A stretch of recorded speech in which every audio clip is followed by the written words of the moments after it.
Qara Qarayev adına Mərkəzi İncəsənət Məktəbində fortepiano müəllimi olan Sevinç Kərimova da bu ildən etibarən keçirilməsi planlaşdırılan sertifikasiya imtahanlarında iştirak edəcək.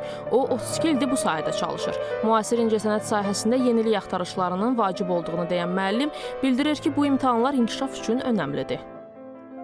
Pedaqoji fəaliyyətimizdə yeni bəstəkarların, gənc bəstəkarların, müasir tipli bəstəkarların əsərlərindən əlbəttə istifadə edirik və onu fortepiano çalğı vərdişlərinə uşaqlara başa salırıq.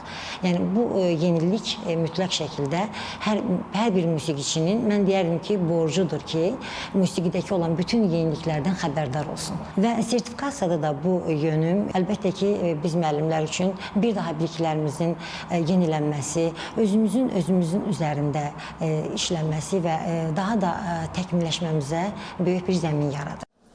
İmtahan 2 mərhələdən ibarətdir. Test mərhələsində müəllimlər ixtisas bilikləri, tədris metodikası və etik davranışlarla bağlı bilikləri yoxlanılacaq. Minimum 30 bal toplayan müəllim növbəti mərhələyə buraxılacaq. 3 ildən bir keçiriləcək bu sertifikasiya onların bir ifaçı kimi formada qalmalarına zəmin yaratmış olacaq. Yeni dünya mədəniyyətin, dünya incəsənətinin yeniliklərindən, yeni üsul və metodlarından bəhrələnməyə təkan vermiş olacaqdır. Və bu, həm də müəllimin bir növ şagird qarşısında özünü daha inamlı və əmin hiss etməsinə təkan verəcək.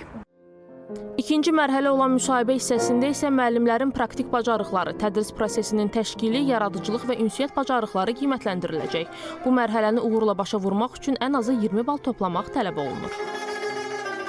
2025-2026-cı illərdə attestasiya prosesində iştirak edərək onların peşəkarlıq səviyyəsi qiymətləndirilmiş müəllimlərimiz növbəti 3 il ərzində, yəni 2025-də attestasiya cəlb olmuş müəllimlər 2028-də sertifikasiyaya, 2026-da attestasiya cəlb olmuş müəllimlər isə 2029-da sertifikatlaşma prosesinə cəlb ediləcəklər. Lakin attestasiya prosesində iştirak etməmiş digər müəllimlərimizə münasibətdə isə qiymətləndirmənin davamı olaraq bu il ərzində sertifikasiyaya cəlb edilməsi planlaşdırılır.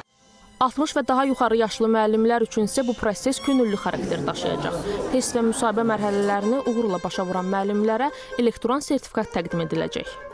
Nərmin Malik qızı, Fariz Şıxalizadə, ATV xəbər.